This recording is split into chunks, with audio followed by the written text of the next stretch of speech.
Okay, so the time in this course is rapidly diminishing, and I'm going to attempt today to go through two topics in a whirlwind type fashion. We'll see how well it comes out.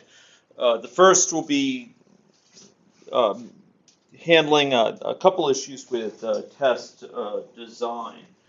Specifically with some tips as far as testing your code is concerned regarding test cases that you might want to concentrate on and might want to might help guide, inform some of your choice of test cases. The second topic we're going to be talking about today, as time allows, is the topic of coverage, systematic means of attaining certain level of coverage of your code. Okay, coverage at the level of individual statements, coverage at the level of program states, of pages, if you have a web app, screens of a mobile app, etc. Okay, so I started talking about last time some aspects of test design, and I had noted that tests are divided into a variety of categories. We had noted this V model for testing and talked about regression testing and the importance of particularly making sure that features that worked before remain solid.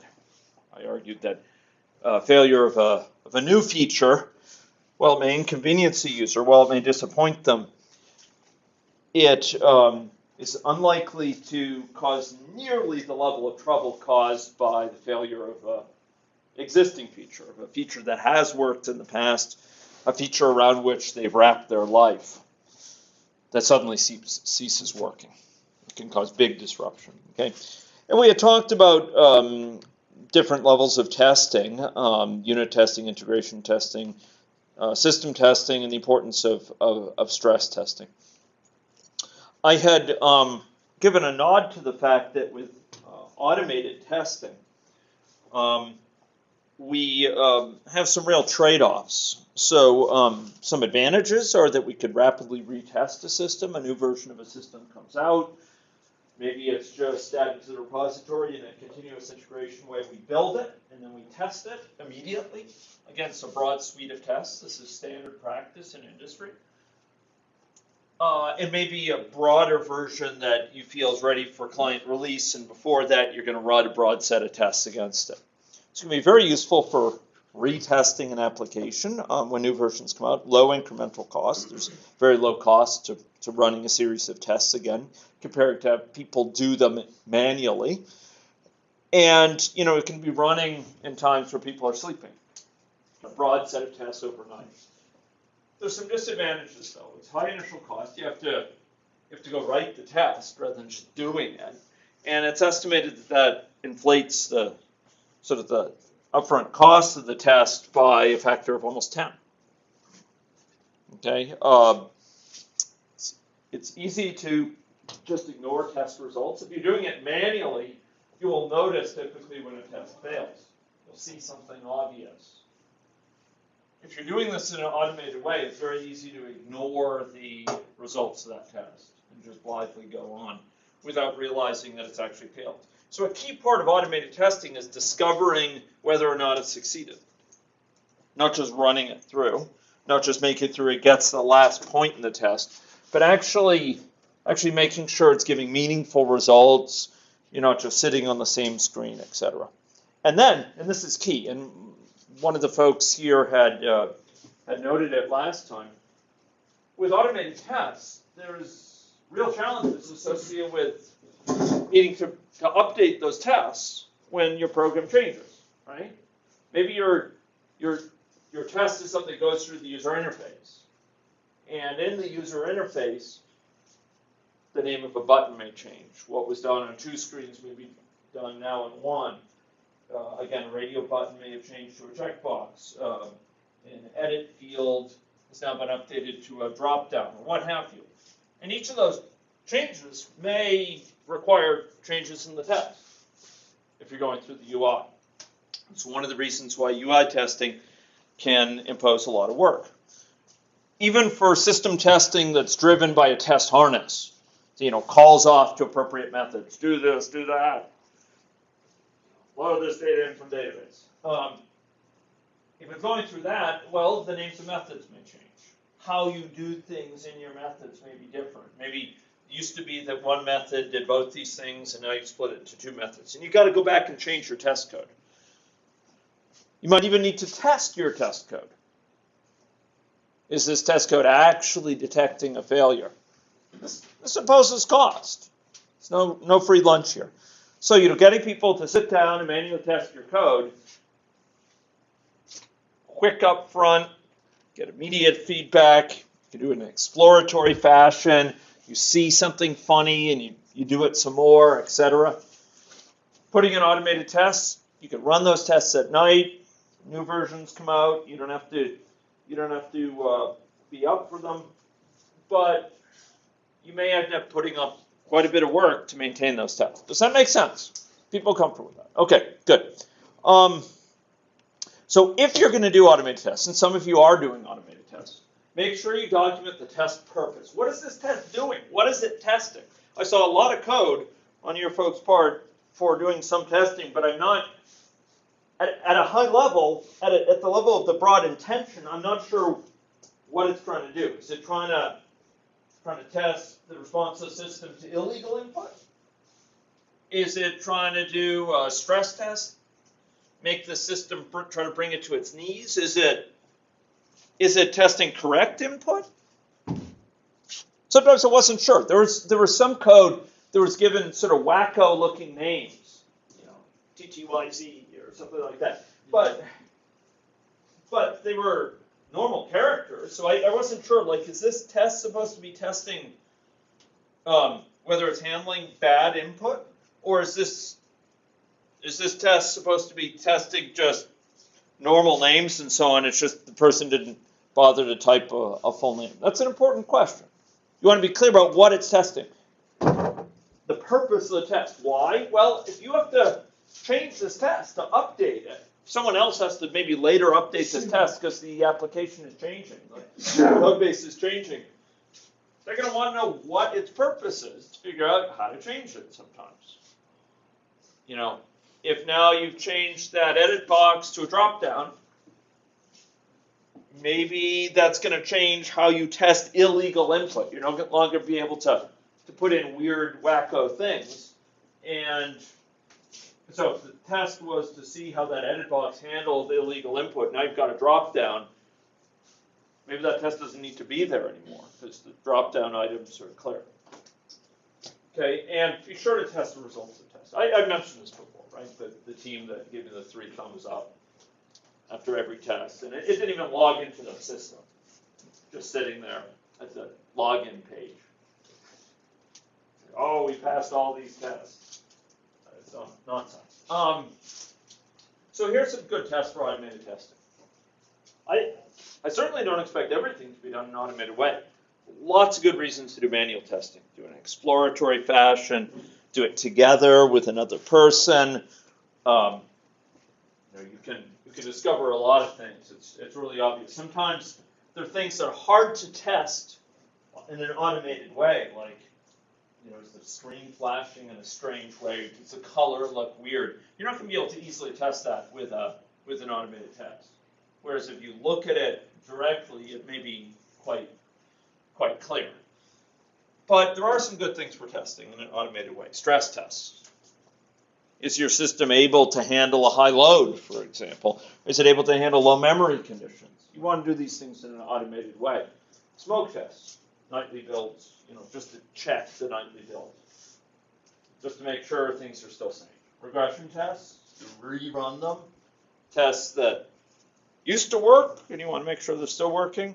Tests that verified that a bug fix actually worked. Rerun it to make sure that bug didn't reappear because it submerged in the code base or what have you. Configuration tests on different types of machines, and highly tedious tests. Things that just like pound against it with different random input or something. These are great things for automated testing. And I think your teams are starting to do that. Okay, there's another classification on how we do testing, whether it's a black box test, and basically, or a glass box test. The issue here is, to what degree do we have to know, does the test take advantage of how the system works? And to what degree is it just dealing with kind of what the system does and systematically exploring it from that? And there's benefits for testing at each level, okay? We're going to be seeing some examples of tests that take advantage of both these levels, okay? Black box tests, for example, can be completed once the requirements are complete. You could say, oh, okay, so our system is supposed to do that. We should do a test of such and such a sort that will make sure that that's working. Whereas white box tests or glass box tests, they require a system to be at least be designed and often implemented to know how to test it, because you're testing the details of the algorithms, the data structures, or the particular code that's in place. Okay. Now, what I really want to hit on in this lecture, I'm in extreme triage mode here. I've just way too much stuff I'd love to talk with you about in way too little time. So you're going to see a bunch of slides go by that I'm triaging because I want to hit a few big points. And some of the things mentioned on this slide are things I do want to stress, and I'm going to be talking a few minutes about. Basically, this is about how do you pick a good test case? How do you pick a test case that is likely to yield insight, likely to yield results, likely to yield some sort of benefit? And the observation here is we almost always, folks, in testing software, we can't test everything. It's impossible. There's not time in the universe to test everything in this program. And it doesn't take a big program for you to be just flat out impossible for you to test every possible combination, every possible name that could ever be entered. Forget it. You're just never going to be able to do it. And it's a fool's errand to try to do that and throw yourself against that, and try to perfectly test it, because there's an opportunity cost. Does anyone know what opportunity cost is? Yeah. It's the maximum amount. Well, it's not the maximum. That's maximum opportunity cost. But it's like the loss of the ability to do something else by using your time. Good. Good. So it quantifies the value of the choices foregone. We actually talked about this in an earlier lecture. Some of you may mention it. You know, when you choose between things, you could choose option A, option B. Maybe each of them gives some benefit. You know, choose to test this part of the system or that part of the system. And the Latin word for decide is actually cutting off a choice. So you choose A here, and you've not chosen B. So A gives some value, no question. But you've foregone, you've sacrificed this ability to test B now, because you put all the effort into A. And you have to take that into account. That, yeah, A and B might be great to test, but which of them will yield greater benefit, for example, if we only can test one? Maybe, you have another option, C, and you don't have time to test more than B by itself, but you can test A and C together, because they kind of go together. They work together. The test for one will be testing the other. So maybe you want to choose that option instead of choosing B. So you choose sort of a packaged version of A and C, because they can be tested together. So the point is there's opportunity costs, there's associated with a given choice, and you need to take that into account. Now, with testing, that means that when we pick one set of inputs, we may be ruling out, just because of limited time available. Opportunity cost comes into issue, especially when you have limited resources. We can't do everything. So choosing one thing means giving up something else. We don't like to hear that in our society. Like to think you can have it all. Well, you can't for most things. You have limited resources, and you can't have everything. So how are you going to choose intelligently? How are you going to prioritize? That's the question. How to prioritize your testing. And I'm going to try to give you some sense about how to prioritize your testing. Because there's some things that you could test that are much more likely to yield a gain than other things. Things that are much more likely to yield, for example, a discovered bug. And by hitting those, you're more likely to arrive at, an identified defect than not. You're more likely to develop confidence that the system is working, if it is, by testing these things. So some things are listed here. Equivalence, testing equivalence classes and boundary values. We're going to talk about that. Using decision tables and trees to sort of systematically explore space. Orthogonal arrays, which are a way of cleverly picking pairs of values. State transition diagrams, etc. Okay?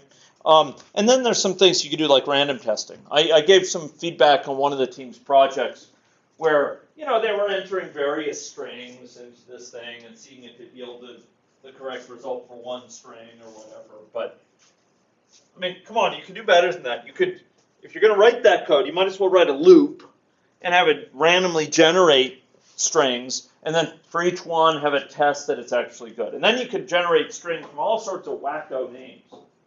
There's a tribe in Africa whose name is the Kung Bushman or what have you, and they have unfamiliar characters to us in the beginning of the name. Try names with non-English characters. Try them with characters drawn from the French alphabet. Try them with characters drawn from the Chinese alphabet. Because if you don't, I will. So push at it, and you can generate these things randomly. And it might do 1,000 in a minute. And you might discover some are fine and some cause problems. That's going to be a lot better than testing one case. It's modest incremental cost to do it. Okay?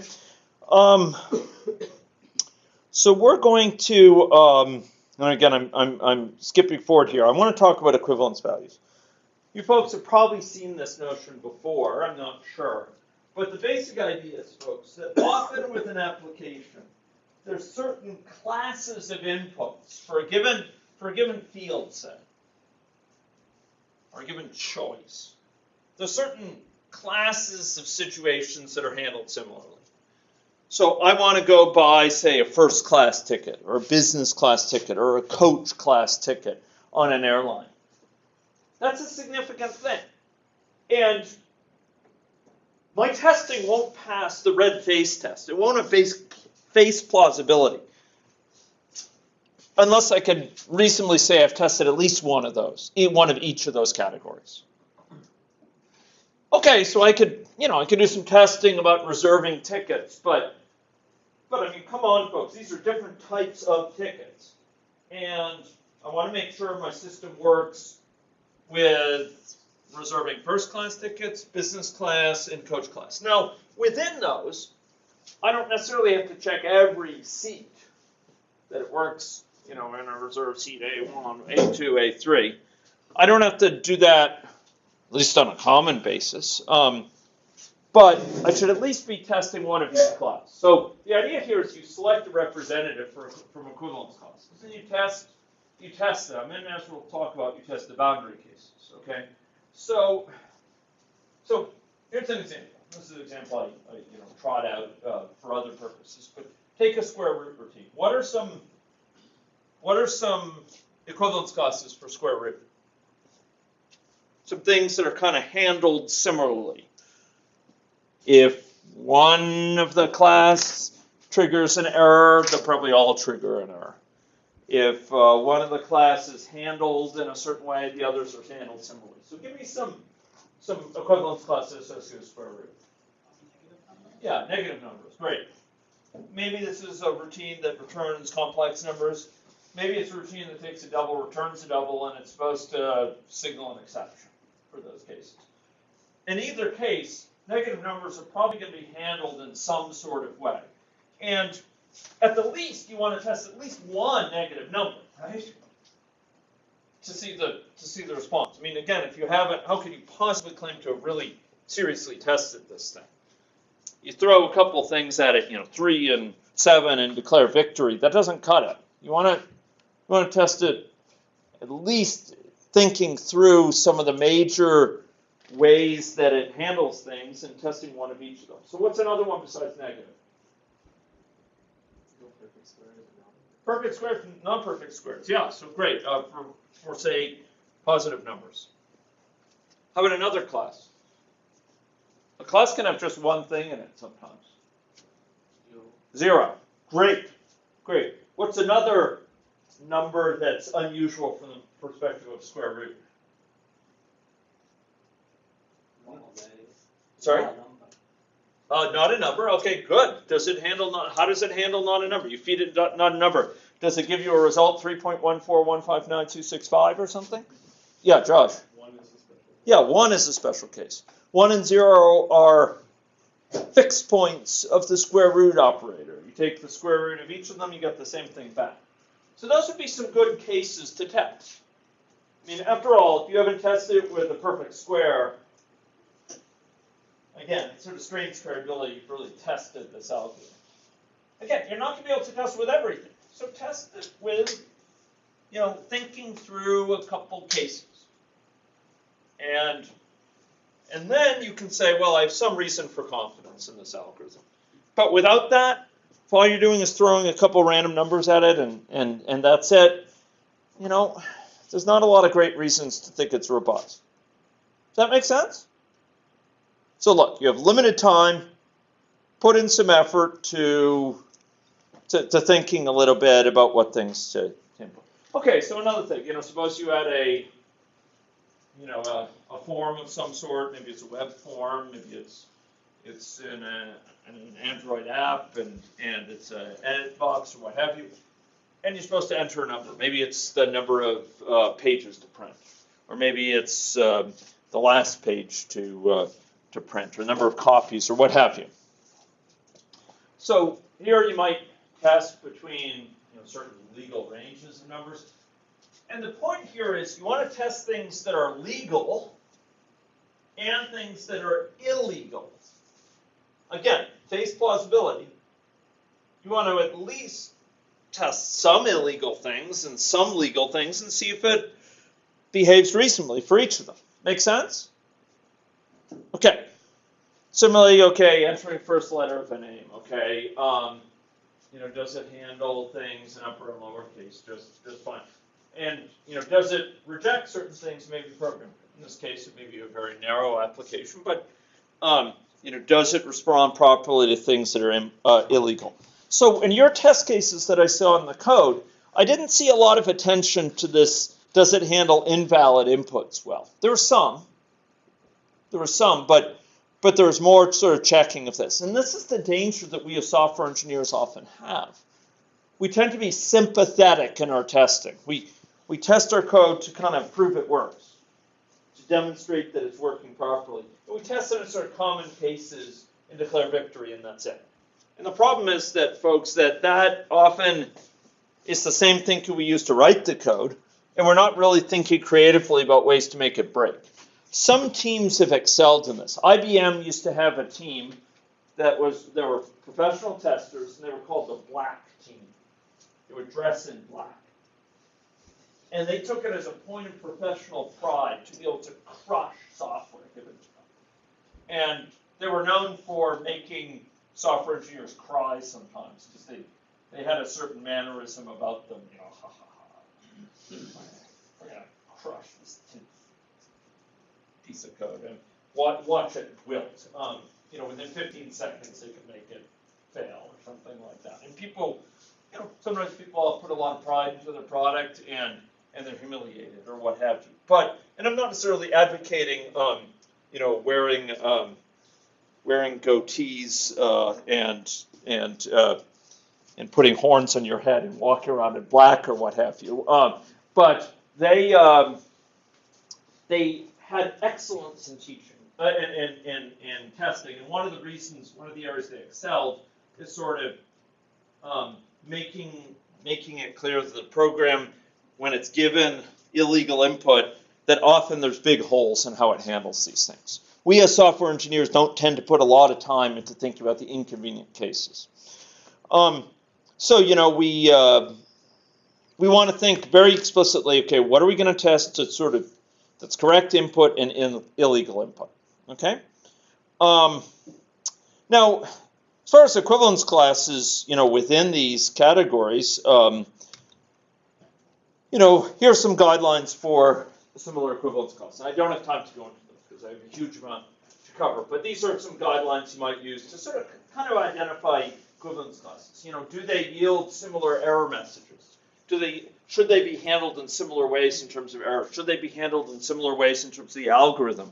Do they trigger similar actions in terms of, sending off messages or reading things over the network or what have you? If so, you might think of them as kind of in the same equivalence class, and you want to test the basic functionality of this. Okay. So I have some tips here. Okay. So if you were working with an application, which was dealing with insurance, and there's some rules, kind of business rules for how different classes of people are handled, you want to try at least one case from each of these. If people 25 years younger who have 0 previous claims, you want to make sure that they're handled in the appropriate way. Their policy isn't canceled. They're not sent a warning. This would be particularly relevant to those in the room. On the other hand, you want to make sure that those with large number of claims, for example, are always canceled or always sent a warning for more mild cases. So here you kind of divide it up into a set of cases. These are defined by the business rules. These are example of business rules, how they want to handle things. And you make sure that you test at least once for each of these. Does that make sense? You don't have time to test every possible age, but I mean, come on. If you want to claim that this has been tested, you want to test at least one case from each of these. Okay. Similarly, you can put this into a decision tree. Let's talk about Latin squares. Anyone here know about Latin square? It's a Latin square. Well, this is a depiction of a Latin square from Caius College in Oxford, I believe. Does anyone notice something unusual about this pattern? So we have 2 axes, x and y. And what's unusual about the pattern of colors on here? There's actually a very defined pattern. Each color appears on each axis only once. Good. So, tracing this again, a given color, say yellow, appears exactly once for each x position, each x coordinate. 1, 2, 3, 4, 5, 6, 7. Right? Yellow appears once in the first column, once in the second column, once in the third column, right? But it also appears exactly once in each of the rows. Never twice, exactly once. And you can write interesting programs that deduce Latin squares. The point, how is this all relevant for testing? Well, you can make the analogy that if you have, say, drop-downs, 2 drop-downs in your system, ideally, folks, you might like to test all possible combinations, right? All possible combinations of those. But maybe that's expensive. Maybe you don't have time to do it. And maybe you're not just talking about drop-downs. Maybe what you're talking about is trying your application on different operating systems and different file systems on those operating systems, or different operating systems and different web, web servers. And you don't want to set up 100 different machines, each with a different combination. But you want to test at least once with Red Hat, once with Ubuntu, once with Magia, once with BSD. You want to be able to test at least once with each operating system.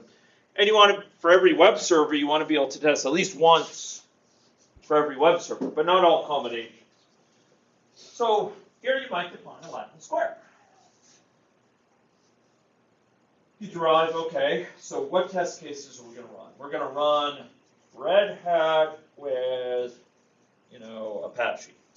and we'll run Ubuntu with links, and so on. And so you figure out sort of pairings where every single OS is covered at least once, and every single web server is covered at least once, but not all possible combinations of them, because that might require too many virtual machines or what have you. So you can go online and find things that generate Latin squares. Okay, so if you want to generate test cases that involve two drop-downs, for example, you could generate a Latin square and then implement those particular test cases. Or your test case, your test, could actually generate it on the fly. Give me a Latin square, and then it could actually go through each element of Latin square and sort of do the appropriate test for that element of Latin square. Okay. People comfortable with that notion? So every variable value gets tested at least once. We're considering each operating system at least once. We're considering, and typically if it's a Latin square, once exactly. We're considering every possible web server at least once. But we're not promising all possible combinations to examine all possible combinations that do. Are people comfortable with that? Okay. There's another generalization of this that is called an orthogonal array. And again, you can find algorithms that will produce these for you. There used to be a site that you could just go to and generate orthogonal arrays for things. So here's an example. Okay, we want to test our thing not just with respect to 2, but with respect to 4 different sets of combinations: browser, plugin, server, operating system. This is a somewhat dated slide. So we have different browsers, different plugins associated with different servers and different operating systems. Suppose, ladies and gentlemen, that each of these had 3 different possibilities. How many different combinations would there be?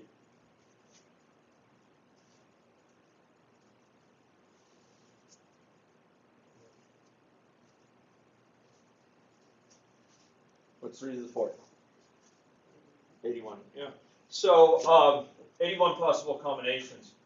And it may be infeasible for you to configure 81 different machines.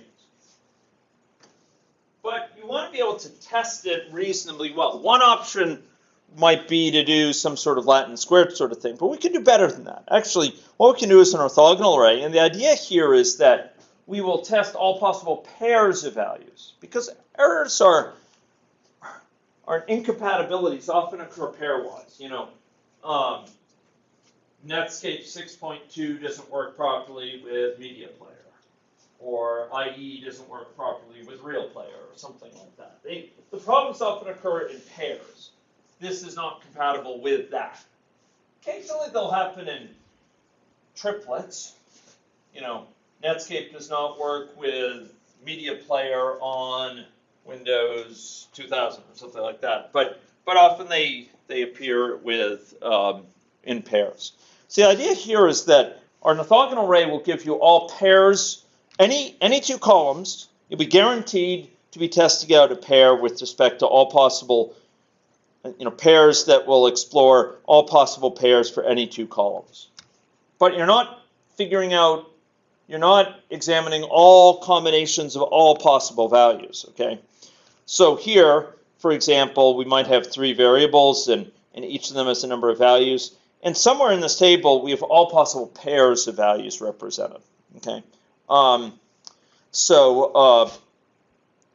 going to be examining pairwise. We're guaranteed to have all possible pairs, and therefore, if there's compatibility issues that exist at the pair level, then you can identify those. You'll be guaranteed to arrive at all possible cases, and therefore can identify compatibility problems. But you're doing far less than full examination. Okay. So there's an algorithm for this, and there's tools that will produce it automatically. I think this tool is now offline. Just to give you a sense as to how much this can be reduced, if you have, for example, 15 different variables, each of which has 10 possible options, This is the number for 100% coverage. This is the number in an orthogonal array. All it takes is 199. You've explored all pairs of values between the different columns, between the different variables. You haven't examined all possible combinations, just pairs. Right? If we have a case where the first one has, the first two have 3 options each, the second two have 2 options each, and the last one is just a single option. 100% coverage, 36, orthogonal array down to 9. It's taking advantage of the fact that often, again, these compatibility issues come up with pairs. And we're being intelligent. We're testing all pairs for any two variables. We're testing all possible pairs. So somewhere in this table of an orthogonal array, Netscape is paired with real player. Netscape is paired with medium. Netscape is paired with no plugin somewhere on this table. But similarly, IIS somewhere is paired with none, with real player, with media player, and somewhere it's paired with these ones here, or what have you. But we're not doing all combinations. Are people comfortable with that idea? So Latin squares lets you explore guarantees for each variable, that each variable value is tried at least once, in fact, exactly once. Doesn't guarantee all combinations of values. If you have several variables, say 2 variables, that all possible combinations are explored, but each one is explored at least once, right? Similarly, orthogonal arrays lets us test all possible pairs. Okay? Here's another thing you may be able to do in some cases. It's called conformational random testing. The idea here, folks, is there are certain types of tasks or certain types of functionality that are maybe hard to implement, tricky to implement, but they can be tested quite easily once you've implemented them. So an example would be square root. So we have a routine that takes square roots. We should be able to square that value and see if it lies within a certain distance of the actual number we gave the square root, right? So if we're going to take square root of 100, it gives us back some value. We should be able to square it and find that it's very close to 100. Does that make sense? Because we can quickly undo it, as it were. Quickly do a square. Now you may think, well, that's a really rare case. After all, how often are you implementing square roots? But the basic idea can be applied in lots of areas. And the key here is, ladies and gentlemen, don't make great the enemy of good. Voltaire said it first. Don't think, well, we can't do it perfectly, so let's not do it at all. Again, all of testing a triage. You can never test fully. But what you can do is be clever about testing some basic properties, because if there's a bug, it might violate those properties and you'll find it much more quickly. You're not going to be able to test that it's perfect, but at least you can test it isn't grossly off in some regards. And that's really useful. So, for example, if you're dealing with a system that does bus routes, as a student project here did here in the city, if your system's generating bus routes to get from A to B, at least make sure it's contiguous. You take a bus from here to here, you transfer, so A to B, transfer from B to C, and from C to D, and you've requested going from A to D. Okay, fine. So it looks base plausible. You don't know that it's the best. You don't know that it's the ideal one, but at least you've ruled out gross problems in that algorithm where you're not even going to the destination, or where it has you, going and transferring downtown and then taking the next bus from Confederation or something like that. It isn't doing something grossly off in that regard. Remember, if there's a big bug in that routing algorithm, it might do wacko things, and just some basic sanity checks could test that. Could rule out, totally wacko routes. Are you testing that it's the correct route? No, but you're ruling out broad classes of illegal routes. You might check that there's never any repeats. If the student team that did this thought about that, they could have prevented me from finding a serious bug with their algorithm. So I tried their algorithm. I tried going from my house to the airport, had me go down to, come to the University of Saskatchewan, then go down to the 23rd Street bus depot. Great. On my way to the airport. Said, get off the bus, the 23rd Street bus depot, get back on the bus. Get off the bus, get back on the bus. Get off the bus, get back on this other bus, and take it to the airport. So it had me going up and down the stairs of the bus several times. And so that leg was repeated, 23rd Street bus, and it was repeated more than once. That's an example of a property. It's really easy to check. And again, if your algorithm is grossly off, if it's putting out nonsense routes, that might allow you to check it. Again, don't let great be the enemy of good. Don't think that because we can't test this perfectly, we can't do conformational testing, because this isn't a case like square root, can't do it. That's nonsense. You can at least test basic things, right? Another thing, so airline revenue. Look, I don't know that it's the best route, that it's the shortest route or whatever, but compared to a randomly chosen route, maybe it should be favorable. Maybe I'm listing it by price, and I short of writing a whole other algorithm, I'm not going to be able to test that it's the best. But if I pick a random route from this city to that city, it should cost more than this, at least as much as this, right? So I could do that. And again, if it's giving me out routes that are obviously bad, then that test might fail, and I'm in good shape. I've discovered a bug with the algorithm. Okay.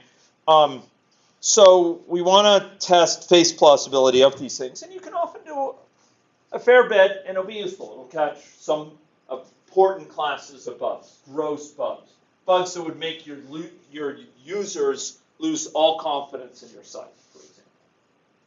But that's caught by this, then by a user who says, this site's giving me nonsense, telling me to get on and off the bus 6 times. So we can do a lot with sort of simple checks often. Thinking about it a little bit might help you identify obvious cases for testing. Okay, so one other thing, though, to think about. There are certain algorithms, ladies and gentlemen. I think I've mentioned this before, but it's worth just noting in this regard. The student team that did the bus routes, they put a lot of time into creating a clever algorithm for dealing with this that would be fast. Be fast enough to run in 30 seconds or less between any 2 routes in Saskatoon. And that's great. I admire them for their efforts. They were taking advantage of Mark Kyle's good instruction in the algorithms area, and they've done me proud. They've done him proud. It's great. Good stuff. But they could have done a brute force version of that algorithm very easily. It would have been really straightforward to do. Totally straightforward. They could have done it in an hour or 2. And then they could have compared. Now, maybe that brute force algorithm would have required 5 minutes to run. But in testing, you could compare the results of that brute force algorithm. Totally straightforward, but totally obviously correct. You could compare that against their really clever algorithm and find out if the clever algorithm was in fact giving the correct answers. So I'm not saying the brute force algorithm should have been featured in the product, but in testing it could have been really useful. People understand that? Because they were trying to create a clever algorithm to give the best answer. And it would have been really simple to create a brute force, obvious algorithm to find the best answer and then compare against it in testing. It would have required a long time, but heck, you could be sleeping. It's running overnight. And it's testing your algorithm out. Does that make sense? Okay, so those are some comments on tests.